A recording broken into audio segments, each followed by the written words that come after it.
Nous avons besoin de votre aide. Mardi dernier, le gouvernement a imposé la loi Permis de tuer XXL qui reprend directement la proposition de Jean-Marie Le Pen d'instaurer une présomption de légitime défense aux policiers et aux gendarmes. Ce passage en force s'est fait avec l'aide de la Macronie, de la droite et évidemment de l'extrême droite. Mais ce n'est pas fini.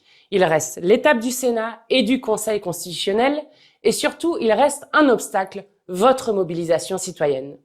Vous êtes, en quelques jours, déjà plus de 650 000 personnes à avoir signé la pétition du collectif Stop aux violences d'État contre cette loi scandaleuse. Normalement, une pétition signée par plus de 500 000 personnes donne droit à un débat dans l'Assemblée. Mais en plein cœur de l'été, la Macronie veut empêcher ce débat et fermer la pétition. Ce mardi 21 juillet à 21h, la commission des lois votera pour soit enterrer la pétition, soit permettre un débat dans l'hémicycle. Alors nous avons besoin de vous pour interpeller le président Florian Boudié et les députés de la commission des lois et pour continuer de signer et relayer massivement la pétition d'ici à mardi. Car les enjeux sont immenses. Si cette loi passe, après un tir mortel, il n'y aura plus de recueil de preuves, plus de récupération des images de vidéosurveillance avant qu'elles ne soient effacées, plus de saisie de l'arme, alors que c'est l'ensemble de ces éléments qui permettent d'établir la vérité. Ce sera aux familles endeuillées de mener une bataille judiciaire pour prouver que la mort de leurs proches est illégale. C'est une violence inouïe et un crachat à la figure de toutes les victimes de violences policières, systématiquement insultées dans leur deuil et dans leur dignité par la Macronie. La France est déjà le pays d'Europe qui compte le plus de morts par tir policier. Je pense aux familles de Naël, Al-Hussein, Ryan, Souheil, Olivio et tant d'autres.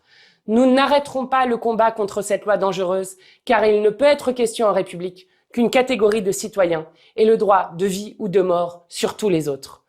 Votre mobilisation est déjà exceptionnelle. Il ne faut rien lâcher. Continuez de signer et faites signer la pétition par vos proches.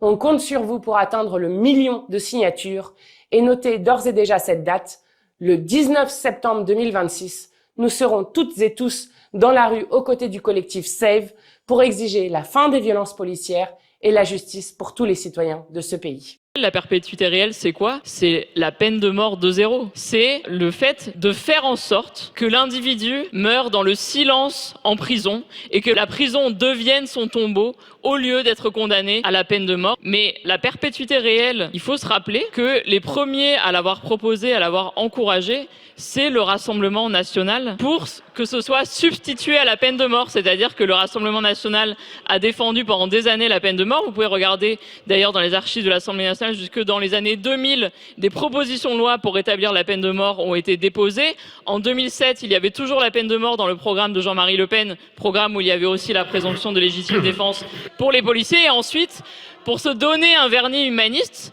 le Rassemblement national a remplacé la peine de mort dans son programme par la perpétuité réelle. C'est exactement ce que je disais juste avant. L'idée est de faire de la prison le tombeau de l'individu et d'acter à l'avance de l'échec de tout processus de rédemption, d'amendement, de réinsertion. Or, le sens de la peine, dans les principes du code pénal que visiblement vous ne connaissez pas, c'est de sanctionner l'auteur, mais aussi de favoriser son insertion et sa réinsertion. Et en votant ce type d'amendement, qui est une négation totale de la pensée, ce que vous cherchez à faire, c'est de faire de la peine de prison une peine de mort silencieuse, loin du reste de la société, et de vous donner un vernis humaniste en prétendant faire cela au titre de la protection des victimes.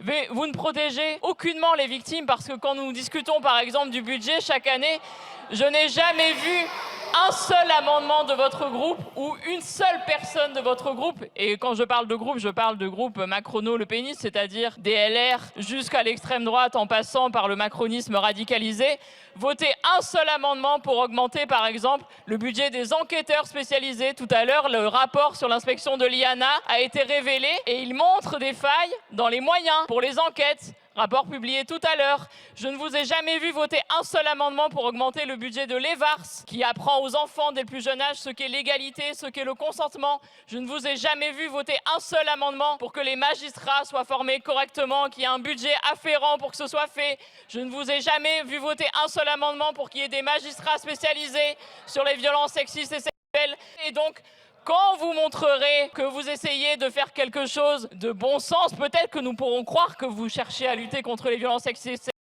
mais en fait, vous ne cherchez pas à faire en sorte que les auteurs ne passent pas à l'acte. Tout ce que vous faites, c'est de la surenchère pénale pour faire de la com, et c'est pathétique. La loi du plomb, vous vous rappelez?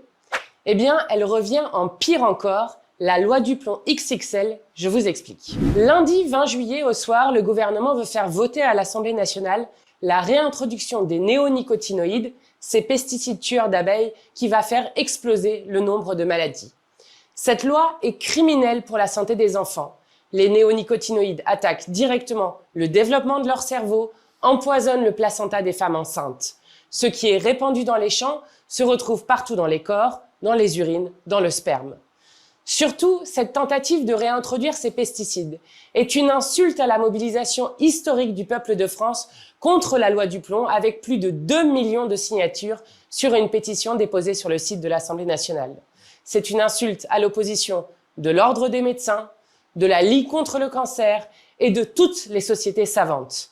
Alors que nos corps souffrent de la canicule, que tous les départements doivent réduire leur usage de l'eau, ce texte de loi va aussi privatiser l'eau pour une minorité d'agriculteurs, développer des méga-bassines et saccager le cycle de l'eau. À l'heure où la France brûle, il est urgent d'arrêter ces irresponsables climatiques. Alors je compte sur vous. Le vote définitif à l'Assemblée nationale aura lieu lundi soir. D'ici là, notre mobilisation doit être totale. Venez au rassemblement ce week-end et lundi à Paris. Interpellez vos députés, parlez-en autour de vous et partagez cette vidéo. Merci à vous.